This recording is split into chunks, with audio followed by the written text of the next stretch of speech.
పించావు పొగడేద పాట పాడి పెను తుఫానాగిపోయే పరవశించి పడేదం పొగడేద పాట పాడి పెను తుఫానాగిపోయే పరవశించి పడేదం తండ్రి దేవా మంచివాడా నిరంతరం గొప్పవాడా తండ్రి దేవా మంచివాడా నిరంతరం గొప్పవాడా నిరంతరం గొప్పవాడా నిరంతరం గొప్పవాడా కన్నీరు చూసావయ్యా కరం పట్టి నడిపావయ్యా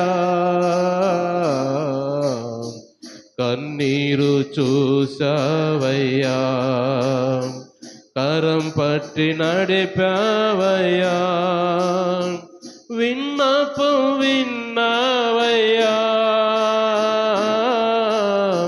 విడుదల నీచావయ్యా ఓ విన్నపం విన్నావయ్యా విడుదల నీచావయ్యా పొగడేద పాట పాడి పెను తుఫానాగిపోయే పరవశించి పడేదా తండ్రి దేవా మంచివాడా నిరంతరం గొప్పవాడా పాడదాం తండ్రి దేవా మంచివాడా నిరంతరం గొప్పవాడా నిరంతరం గొప్పవాడా నిరంతరం గొప్పవాడా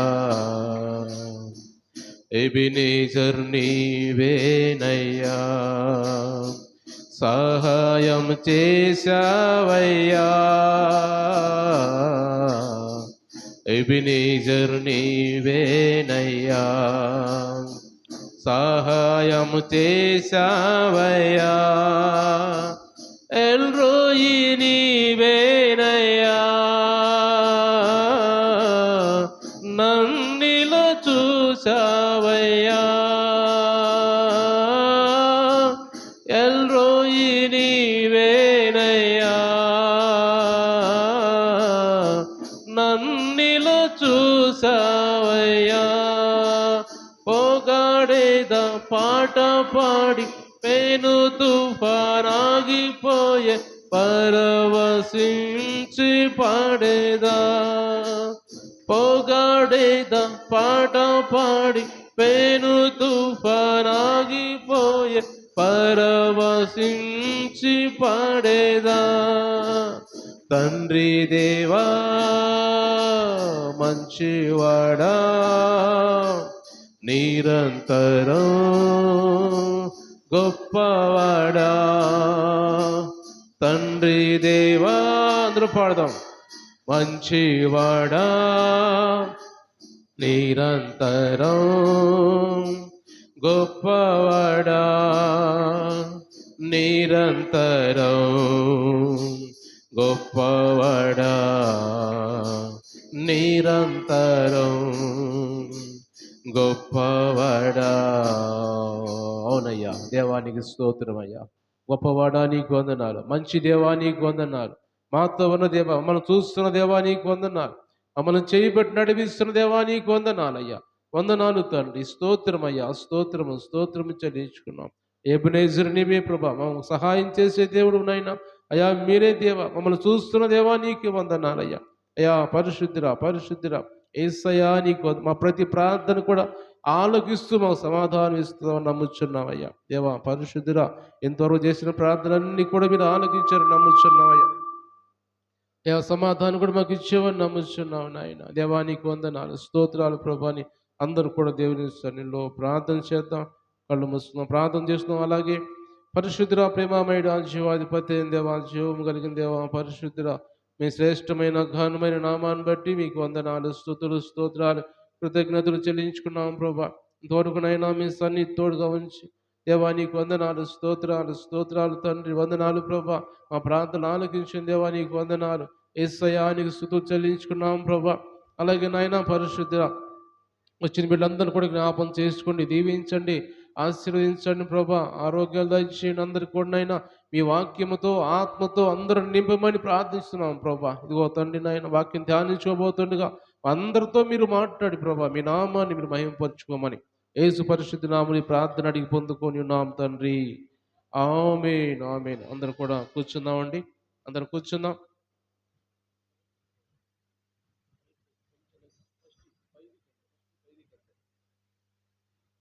హల్లెలూయా.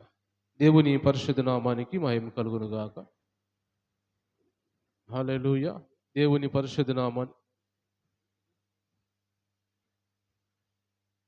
హల్లెలూయా, హల్లెలూయా. దేవునికి మహిమ కలుగును గాక. అందరూ దేవుని స్తోత్రం చెల్లిద్దాం. హల్లెలూయా, హల్లెలూయా. అలాగే చేరువచ్చిన మీ అందరికి కూడా ప్రభు పరిశుద్ధ నామములో అందరికీ వందనాలండి. అందరికి వందనాలు. దేవుడు మనందరిని కూడా దీవించును గాక. ఈ సమయంలో మనం కొద్దిసేపు దేవుని వాక్యం మనం ధ్యానం చేసుకుందాం. దేవుడు ఇంతవరకు కూడా మనల్ని దేవుడు 2 నెలలు కాపాడి ఈరోజు 2వ నెల చివరి రోజులు దేవుడు మనం ప్రవేశపెట్టాడు. అందు నిమిత్తమై దేవునికి మనం ఎంతగానో కృతజ్ఞులుగా మనం ఉండాలి. ఎందుకంటే ఈరోజు ఈ రోజు చూస్తే మధ్యాహ్న కాలం వార్తలు వింటుంటే భయంకరమైన వార్తలు వింటుంటే వినలేని పరిస్థితి. వార్తలు చెప్పేవాడు కూడా ఏడుస్తూ చెబుతున్నారు. కాకినాడ జిల్లాలో, మన రాష్ట్రంలోని కాకినాడ జిల్లాలో బాణసంచ తయారు చేసే గోడౌన్ ఉంది. గోడౌన్లో మధ్యాహ్నం వాడు భోజనం చేసి మళ్ళా వచ్చి కూర్చున్నారు. మళ్ళా పని చేయడం ప్రారంభించారు. ఒక్కసారిగా పేలుడు సంభవించింది. దాంట్లో ఇంకా అంతకుముందు స్టాక్ చాలా ఉందంట. అది తయారు చేసేది మొత్తం కలిపి భయంకరంగా పేలుడు వచ్చింది. అదంతా బ్లాస్ట్ అయిపోయింది. దాని పక్కన ఉన్న 10 ఇళ్ళు కూడా, అంటే 10 ఇళ్ళు ఎంత దూరం ఉంటాయి, 10 ఇళ్ళు అంత దూరం దాకా పోయి ఆ ఇల్లు కూడా కాలిపోయినాయి అంట. దాంట్లో పని చేసే వాళ్ళు దాదాపు 30 మంది దాకా ఉంటారంట. వాళ్ళు అస్సలు కనపడలేదంట వాళ్ళు. ఆ చుట్టుపక్కల గృహాల్లో చాలామంది గాయాలు, తీవ్ర గాయాలు, చనిపోయారంట కొంతమంది. భయంకరంగా ఆ వార్తలు వింటుంటే చాలామంది అసలు అంత రోదన, అక్కడ రోదన, బంధువులు వచ్చి ఏడవటం భయంకరంగా అక్కడ జరిగింది. ఆ బ్లాస్ట్ జరిగింది అక్కడ. ఇంకా గవర్నమెంట్ అంత సహాయం చేస్తూ ఉన్నారు. ఎంత సహాయం చేసినా హాస్పిటల్‌లో చాలామంది వెళ్ళారంట. కానీ వాళ్ళు చాలా సగం మంది చనిపోతారంట మరలా కూడా వాళ్ళు కూడా. అంత భయంకరంగా రాష్ట్రంలో ఈరోజు జరిగింది. ఈరోజు ఇంకోటేమిటంటే నేను మొన్న చెప్పాను, ఇరాన్ అనే దేశం మీద అమెరికా, ఇజ్రాయెల్ దేశాలు దాడి చేయడానికి సిద్ధంగా ఉన్నాయి. వాళ్ళ సైన్యాన్ని మోహరించి ఉన్నాయని చెప్పాను. అది ఈరోజు ప్రారంభమైంది. ఇరాన్ అనే దేశం మీద భయంకరంగా ఒక్కసారి విరుచుకుపడ్డారు 2 దేశాలు. ఆ దేశంలో వాళ్ళకి ఊపిరాడకుండా బాంబులు, క్షిపణులు, బాంబులతో దాడి చేసి ఒక స్కూలు మీదేస్తే స్కూల్‌లో 30 మంది పిల్లలు అక్కడే చనిపోయారు. భయంకరంగా బాంబులేసుకుంటూ ఉన్నారు. వాళ్ళు కూడా తేరుకొని మరలా తిరిగి మరలా కూడా వాళ్ళు కూడా తిరగబడ్డారు. అలాగా యుద్ధం భయంకరంగా ఈరోజు జరుగుతా ఉంది. ఒక పోటీకి జరుగుతా ఉంది. వాళ్ళ దేశం పక్కన కొంతమంది, కొన్ని దేశాలు, ఈ దేశం పక్కన కొన్ని దేశాలు రావడానికి సిద్ధంగా ఉన్నాయి. అలా వస్తే ప్రపంచ యుద్ధం జరిగిద్ది ఇకన. కాబట్టి అలాంటివి జరగకుండా, ప్రపంచ యుద్ధం అంటే అన్ని దేశాలకి, మన దేశానికి కూడా వచ్చిద్ది ఇకన. కాబట్టి ప్రభా మంచిగా అలాంటివి జరగకుండా ఆపు ప్రభా అని. ఇప్పటికే చాలామంది చనిపోయారు భయంకరంగా యుద్ధంలో. ఇలాంటివి జరుగుతూ ఉన్నాయి. ఎందుకు చెబుతున్నానంటే దేవుడు ఈ 2 నెలలు కూడా మనల్ని కాపాడి మనకు ఎలాంటి హాని లేకుండా, చిన్న చిన్న బలహీనతలు మనుషులన్నా వస్తూ ఉంటాయి, పోతూ ఉంటాయి. అంతరు తప్పితే మా దేవుడు మనల్ని మంచి ఆరోగ్యం ఇస్తా సజీవంగా ఉంచిన దేవునికి మనం ఎంతగానో మనం కృతజ్ఞులుగా ఉండాలి. దానికి స్తోత్రాలు చెల్లించుకోవాలి. అందరి బట్టి దేవునికి స్తోత్రం చెల్లిద్దామా? హల్లెలూయా, హల్లెలూయా. దేవుని మహిమ కలుగును గాక. కొద్దిసేపు మనం దేవుని వాక్యము ధ్యానం చేసుకుందాం. యోహాను సువార్త, రాత్రికాలం యోహాను సువార్త 3వ అధ్యాయం మనం ధ్యానం చేసుకున్నాం. నీకోదేము గురించి మనం ధ్యానం చేసుకున్నాం. పరిసయ్యుని గురించి దేవుడు ఆయనతో మాట్లాడిన మాటలు, వాడు కొత్తగా జన్మించాలంటే ఏమి చేయాలి అనే దాని గురించి రాత్రి మాట్లాడుకున్నాం. దేవుడు చెప్పిన సమాధానము, ఆయన దానికి ఒప్పుకొని అలాగే ఆయన జీవించాడు. నిత్య జీవంలో ఆయన చోటు సంపాదించుకొని కొత్తగా జీవించాడు అని మనం చెప్పుకున్నాం. ఈరోజు అదే అధ్యాయంలో మనం చూసినట్టయితే అదే అధ్యాయంలో 3వ అధ్యాయం యోహాను సువార్త 16వ వచనం నుంచి చదువుకుందాం కొన్ని వచనాలు. నేను చదువుతున్నాను, జాగ్రత్తగా వినండి. దేవుడు లోకమును ఎంతో ప్రేమించెను, కాగా ఆయన తన అద్వితీయ కుమారునిగా పుట్టిన వాని యందు విశ్వాసముంచు ప్రతి వాడును నశింపక నిత్య జీవం పొందినట్లు ఆయనను అనుగ్రహించెను. లోకము తన కుమారుని ద్వారా రక్షణ పొందుటకే గాని లోకమునకు తీర్పు తీర్చుటకు దేవుడు ఆయన్ని లోకంలోనికి పంపలేదు. ఆయన యందు విశ్వాసముంచు వానికి తీర్పు తీర్చబడదు.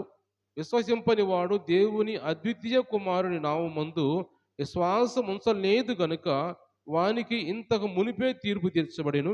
ఆ తీర్పు ఇదే: వెలుగు లోకంలోనికి వచ్చిన గాని తమ క్రియలు చెడ్డబడినందున మనుష్యులు వెలుగును ప్రేమింపక చీకటినే ప్రేమించిరి. దుష్కార్యము చేయుచు ప్రతివాడు వెలుగును ద్వేషించును. తన క్రియలు దుష్క్రియలుగా కనబడకుండునట్లు వెలుగునొద్దకు వాడు రాడు. సత్యవర్తనుడైతే తన క్రియలు దేవుని మూలముగా చేయబడి ఉన్నవని ప్రత్యక్షపరచబడినట్లు వెలుగునొద్దకు వచ్చును. దేవుని స్తోత్రం చెల్లిద్దాం. హల్లెలూయా. ఇక్కడ దేవుడు మనతో మాట్లాడాలనుకుంటున్న మాట ఈరోజు ఏమిటంటే, దేవుడు మనం చాలాసార్లు ఈ వచనం చదువుకుంటూ వస్తాం. దేవుడు లోకమును ఎంతో ప్రేమించను అని మనం చదువుకుంటూ వస్తాం. అంతవరకు చదువుతాం, కానీ మనం కింద విషయాలు మనం చదువుకున్నట్టయితే అవన్నీ మన జీవితానికి ఎంతో ఉపయోగపడే మాటలు. అవన్నీ కూడా ఎంతో ప్రేమించాడు. ఎందుకంటే ఆయన అద్వితీయ కుమారునిగా పుట్టిన వాని యందు విశ్వాసము, అంటే యేసు ప్రభువునందు విశ్వాసం ఉంచేవాడికి ప్రతి వాడు కూడా నిత్య జీవం పొందటానికి దేవుడు మనల్ని ప్రేమించి తన కుమారుణ్ణి లోకంలో పంపించాడు. ఎందుకంటే ఆయన ద్వారా విశ్వాసం ఇస్తే మనం కూడా నిత్య జీవంలో మనం ప్రవేశిస్తాము. అందుకు ఆయన మనల్ని ప్రేమించి ఈ లోకాన్ని పంపించాడు, యేసు ప్రభువుని.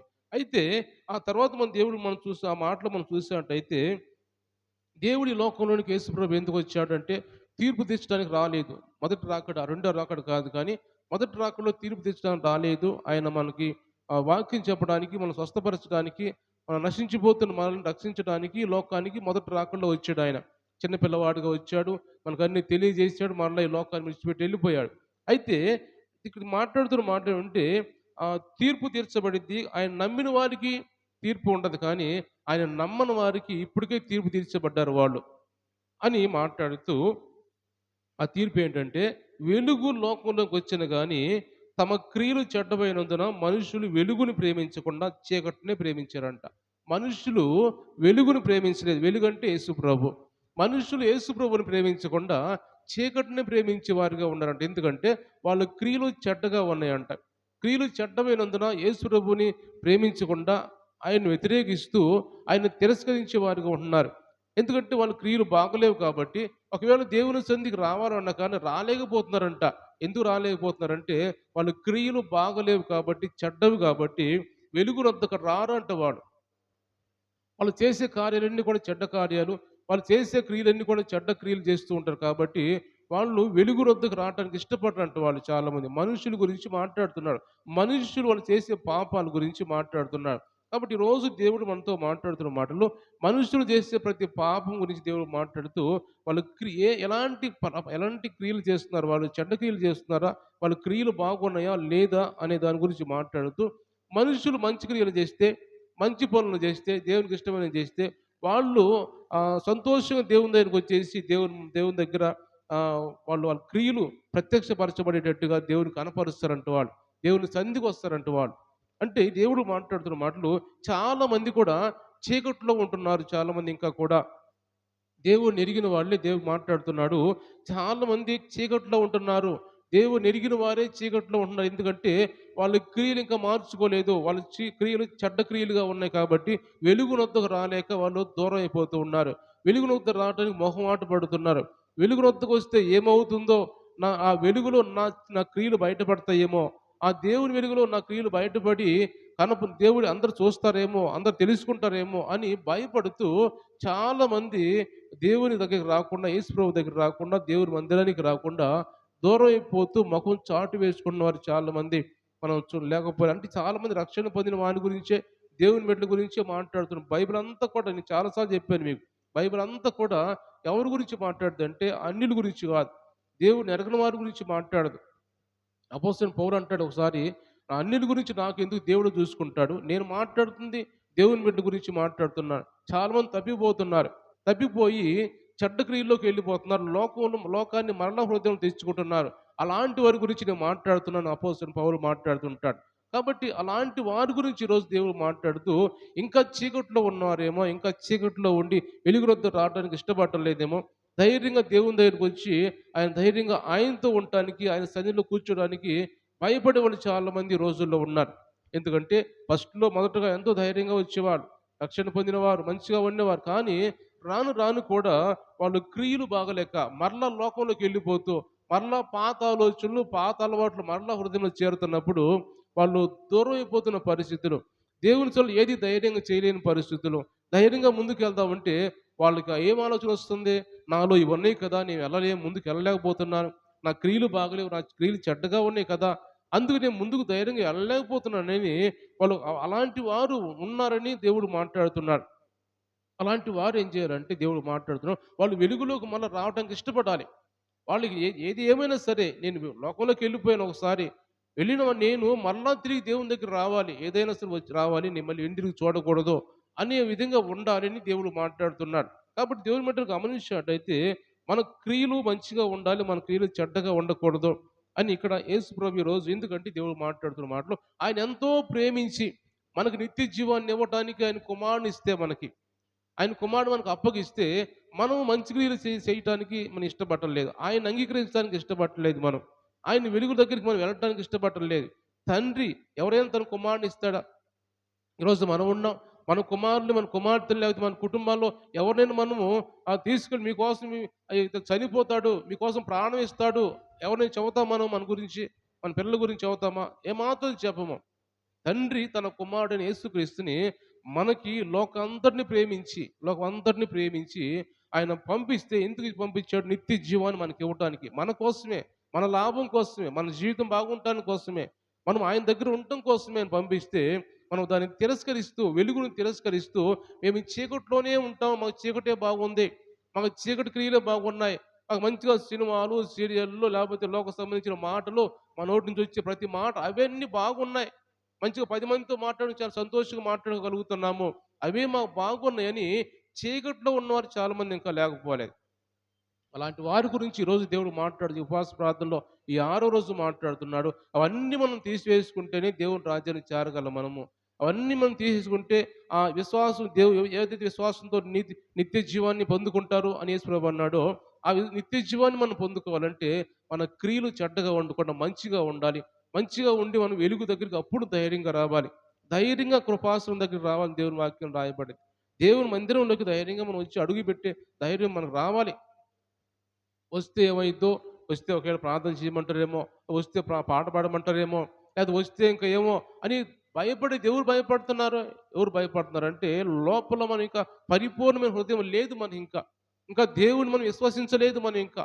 ఇంకా దేవుడు మనం విశ్వసిస్తే మనము అప్పుడు మనకు చాలా ధైర్యం వచ్చేసిద్ది. అప్పుడు దేవుని సన్నిధిలో ప్రార్థన చేయగలము, పాట పాడగలము, దేవుని సన్నిధిలో ఏ పరిచర్యను మనం చేయగలము. ఇంకా మనలో ఇంకా ఏదో దాగి ఉంది కాబట్టి మనం భయపడుతున్నామని పరిశుద్ధాత్మ దేవుడు ఈరోజు మనందరితో మాట్లాడుతూ ఉన్నాడు. కాబట్టి దేవుని మట్టుకు గమనించినట్టయితే బైబిల్‌లో కొంతమందిని చూసినట్టయితే సామెతల గ్రంథం మనం చూద్దాం ఒక మాట. సామెతల గ్రంథంలో చీకటిలోకి వెళ్ళటానికి ఇష్టపడే వాళ్ళని ఒక మాట మనం చూస్తాం అక్కడ. ఆహ్, 7వ అధ్యాయం సామెతల గ్రంథము 7వ అధ్యాయము 6వ వచనం చదువుతున్నాను నేను. 6వ వచనం చదువుతున్నాను. నా ఇంటి కిటికీలో నుండి, నా అల్లి కిటికీలో నుండి నేను పారజోడగా, జ్ఞానం లేని వారి మధ్యను, యవ్వనుల మధ్యను బుద్ధి లేని పడుచువాడొకడు నాకు కనబడెను. సంధ్య వేళ ప్రొద్దుగుంకిన తరువాత చిమ్మ చీకటి గల రాత్రి వేళ వాడు జారస్త్రీ సందు దగ్గర ఉన్న వీధిలో తిరుగుచుండెను. దాని ఇంటి మార్గము నడుచుచుండెను. అయితే ఇక్కడ మనం గమనించాం ఇంకా మనం చదువుకుంటూ పోతే ఇవన్నీ కూడా అదే మాటలు ఇక్కడ రాయబడతా ఉంటాయి. వాడు ఎక్కడ తిరుగుతున్నాడు అంటే ఎప్పుడు తిరుగుతున్నాడంటే వాడంటే రాత్రిపూట తిరుగుతున్నాడంట. రాత్రిపూట చిమ్మ చీకటి ఉన్నది. ఆ సమయంలో వాడు లేచి రోడ్ల మీదకి వెళ్ళిపోతున్నాడు. అందరు నిద్రపోయే సమయంలో రోడ్ల మీద తిరుగుతూ ఉన్నాడు. ఆ నిద్ర మీద రోడ్డు మీద తిరుగుతూ ఉన్నప్పుడు ఎవరెవరో ఎదురొస్తూ ఉన్నారు. ఆ సమయంలో ఎవరు ఎదురొస్తారు ఇంక వాడికి? అలాంటి వాళ్ళు ఎదురొస్తారు. వాడు ఎలాంటి మనసుతో తిరుగుతున్నాడో అలాంటి మనసు కలిగిన వారు, అలాంటి ఆలోచన కలిగిన వారు ఎదురొస్తూ ఉంటారు. అలాంటి వారందరూ ఎదురుస్తున్నప్పుడు ఈ సొలొమోను మాట్లాడుతూ సామెతల గ్రంథం రాస్తూ అంటున్నాడు, అలాంటి వాడు ఆ చీకట్లో తిరిగేవాళ్ళు. వాళ్ళు ఎంత మాత్రం కూడా మనం చెప్పినా కానీ వాళ్ళ మనసు మార్చుకోరు. వాళ్ళు లేస్తే అలాంటి వారి మధ్యలోకెళ్ళి కూర్చుంటారంట. యవ్వనుల మధ్యలోకెళ్ళి కూర్చుంటారంట వాడు. యవ్వనుల మధ్యలోకెళ్ళి కూర్చొని యవ్వనస్తులు మాట్లాడుకునే మాటలు విని వాళ్ళందరూ వెళ్ళిపోయిన తర్వాత ఈడొక్కడే తిరుగుతుంటాడు చీకట్లో. అంటే చీకటి బ్రతుకు వాడు విడిచిపెట్టలేకుండా అదే పనిగా చీకట్లో తిరిగే విధంగా వాడు ఉంటున్నాడంట. వాడు విడిచిపెట్టలేని పరిస్థితిలో ఉన్నాడంట వాడు. కాబట్టి దేవుని మీరు గమనించి ఎందుకు ఈ మాటను చెబుతున్నానంటే, చాలామంది రోజుల్లో చీకట్లో తిరిగేవాళ్ళు. చీకట్లో వాళ్ళ కార్యాలు నెరవేర్చుకునేవాళ్ళు. చీకట్లో వాళ్ళ పనులు నెరవేర్చుకునేవాళ్ళు. పగలైతే ఎవరో చూస్తారని చెప్పి చీకట్లో వాళ్ళ కార్యకలాపాలు నెరవేర్చుకునే వాళ్ళు చాలామంది రోజుల్లో లేకపోలేదు. అలాంటి వారి గురించి దేవుడు మాట్లాడుతున్నాడు. మీరు మార్చుకొని, త్వరగా మీ జీవితాలు మార్చుకొని వెలుగునొద్దకు రండి మీరు.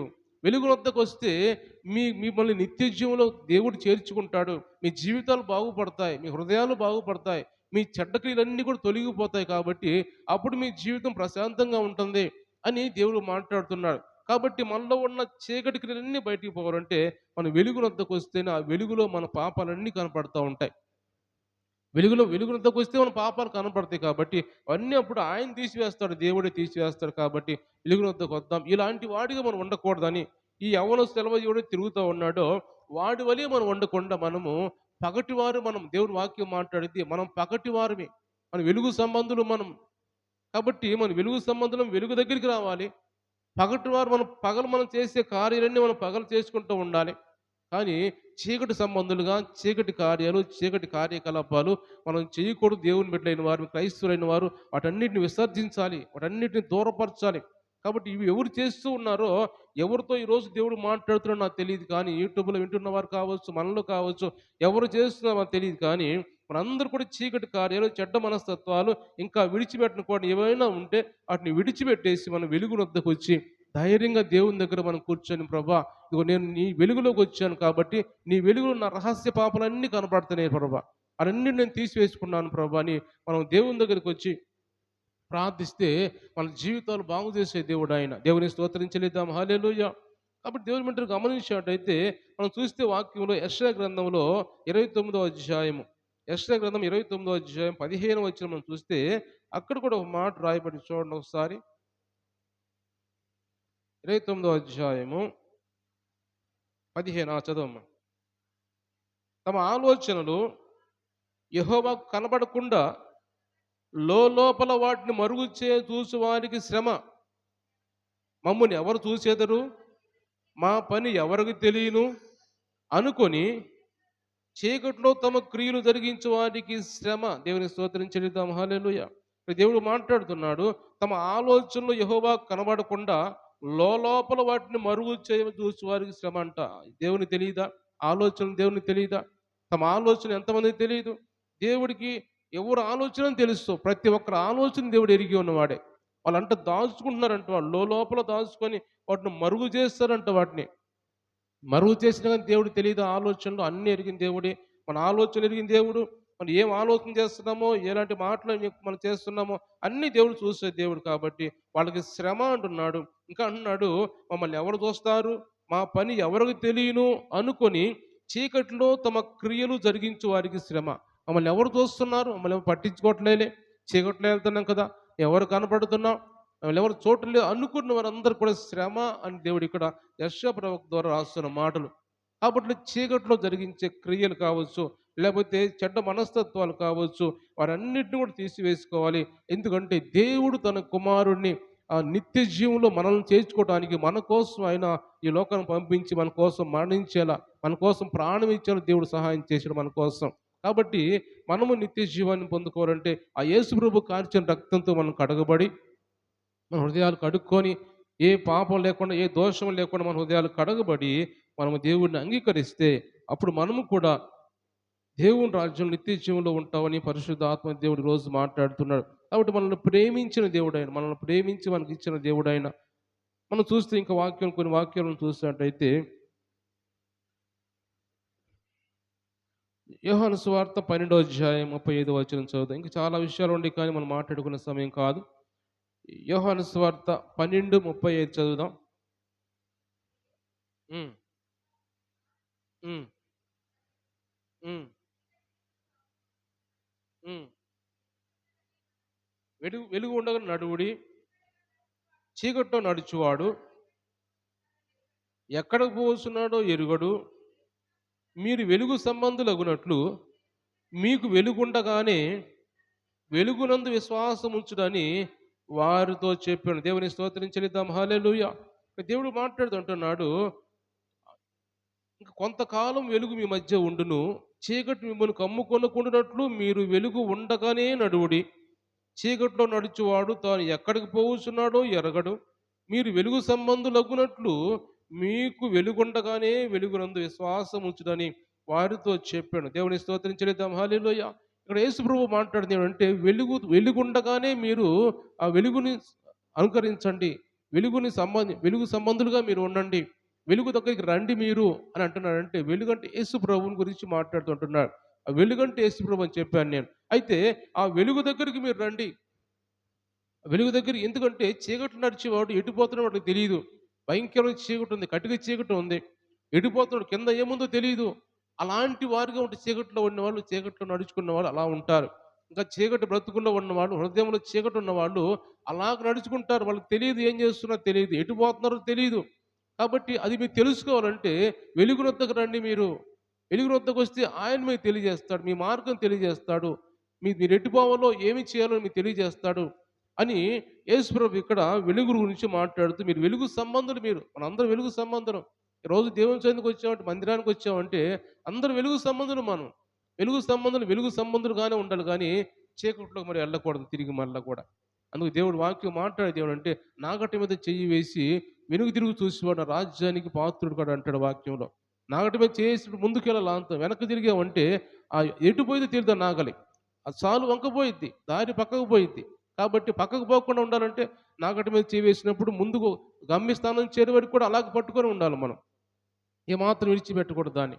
వెనక్కి తిరిగి చూసావంటే అది పక్కకు పోయిద్ది కాబట్టి అందుకే అంటున్నాడు నాగటి మీద చేయి వేసి వెందుకు చూసేవాడు రాజ్యానికి పాత్రుడు కాడు అంటాడు దేవుడు. లోకస్వార్తలు చూస్తే 9వ అధ్యాయం చివరి వచనాల్లో ఉంటాయి. కాబట్టి ఈరోజు దేవుడు మనతో మాట్లాడుతున్న మాట అన్నీ ఏమిటంటే మన కోసం ఆయన కుమారుని ఇచ్చినప్పుడు మనం ఏం చేయాలి? మనం కూడా ప్రభా మా కోసం నీ కుమారుని ఇచ్చావు.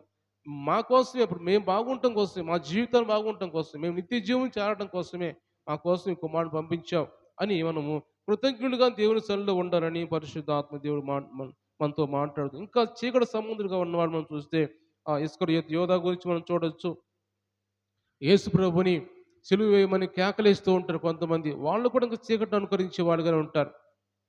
కాబట్టి ఆదాము, హవ్వ కూడా చీకట్లో ఉన్నవారుగా ఉన్నారు ఒకానొక సమయంలో. దేవుడు మనల్ని రక్షించాడు వాళ్ళని. వాళ్ళకి మరలా చర్మపు వస్త్రాలు ఇచ్చాడు. కానీ ముందు చీకట్లోకి వెళ్ళిపోయారు వాళ్ళు. అలాగే చీకట్లో ఉండేవారిగా మనం ఉండకూడదని పరిశుద్ధాత్మ దేవుడు మాట్లాడుతున్నాం. ఒక వచనం చదువుకొని నేను ముగిద్దాం మనం.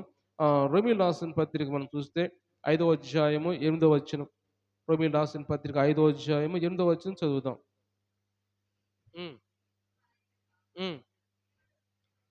అయితే దేవుడు మన ఎడల తన ప్రేమను వెల్లడిపరుచున్నాడు. ఎట్లనగా మనం ఇంకా పాపులమై ఉండగానే క్రీస్తు మన కొరకు చనిపోయెను. కాబట్టి ఆయన రక్తం వలన ఇప్పుడు నీతిమంతులముగా తీర్చబడి మరింత నిశ్చయముగా ఆయన ద్వారా ఉగ్రత నుండి రక్షింపబడుదుము. దేవుని స్తోత్రం చెల్లిద్దాం. హల్లెలూయా! దేవుడు మాట్లాడుతుంటున్నాడు.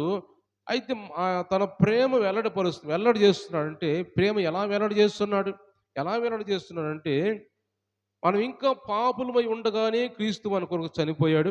కాబట్టి ఆయన రక్తం వలన ఇప్పుడు నీతిమంతులుగా తీర్చబడి మరింత నిశ్చయముగా ఆయన ద్వారా ఉగ్రత నుంచి రక్షించబడాలని దేవుడు మాట్లాడుతున్నాడు. ఆయన రక్తం ద్వారా ఆయన మన కోసం చనిపోయాడు కాబట్టి ఆ రక్తం ద్వారా మనము ఉగ్రత మనం చాలాసార్లు వింటాం కదా. మత్తయి సువార్త 3వ అధ్యాయంలో బాప్తిస్మిచ్చే యోహాను అంటాడు రాబో ఉగ్రత నుండి తప్పించుకోండి మీకు బుద్ధి చెప్పిన వాడు ఎవడు అని శాస్త్రులతో సద్దుకయ్యలతో పరిశీలతో మాట్లాడుతూ ఉంటాడు. కాబట్టి రాబో ఉగ్రత నుంచి మీరు తప్పించుకోవాలంటే యేసుప్రభు రక్తంతో కడగబడాలి.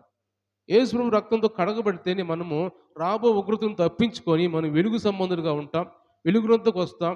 కాబట్టి మన క్రియలు ఇంకా చెడ్డగా ఉండవు. ఇక మన క్రియలు మంచిగా ఉంటాయి కాబట్టి సంతోషంగా దేవుని దగ్గరికి వెళ్ళి మన క్రియలు ఆయన దగ్గర పరుచుకుంటామని దేవుడు మాట్లాడుతున్నాడు. కాబట్టి ఈరోజు దేవుడు మనతో మాట్లాడిన మాట అన్నీ కూడా ఏమిటంటే మనము రెండే రెండు మాటలు మనం తీసుకోవాలి. మనము వెలుగు సంబంధులం కాబట్టి వెలుగు వద్దకు వచ్చాం. వెలుగుగానే మనం ఉండాలి. పగటి సంబంధులు మనము పగలు సంబంధులుగానే మనం ఉండాలి. కాబట్టి అలాగ ఉండకుండా మళ్ళా తిరిగి మనం వెనక వైపు చూసినట్టయితే చీకటి సంబంధులుగా మారిపోతాం. కాబట్టి అలా మారిపోవడం దేవుడు కోరుకోవట్లేదు. కానీ అందరూ వెలుగు సంబంధులుగా ఉండండి. దేవుని దగ్గర రండి. రోజు రోజుకు ఆత్మలో బలపడండి. రోజు రోజుకు దేవుని ఆత్మతో నింపబడండి. కాబట్టి ఇవన్నీ వింటున్న మనం కూడా ఇంకా ఎవరి జీవితంలో, ఎవరి హృదయాల్లో ఇంకా చీకటి ఇంకా అలాగా ఉందో, అలాగా నిలిచి ఉందో, చీకటంటే లోక సంబంధించిన కార్యక్రమాలు ఏమైతే చీకటి సంబంధులుగా ఉన్నారో అన్నీ కూడా మీరు విడిచిపెట్టి ఇక నుంచి రోజు రోజుకు మనం ఆత్మలో బలపడదాం. దేవుని వాక్యం హృదయంలో చేర్చుకుందాం. నిత్య జీవాన్ని పొందుకుందాం. దేవుడి వాక్య భాగం దీవించి ఆశీర్వదించును గాక. అందరూ కూడా కళ్ళు మూసుకుందాం. ప్రార్థన చేసుకుందాం. అందరూ ప్రార్థన చేద్దాం. ప్రభా, ఈ రోజునైనా మాతో మాట్లాడిన దేవా నీకు వందనాలయ్యా. మీ కుమారుని ఈ లోకాన్ని పంపించి ప్రభా మాకు నిత్య జీవాన్ని ఇవ్వడానికి మాత్రమే అయ్యా, ఇదిగో మమ్మల్ని ప్రేమించి అది మా కోసం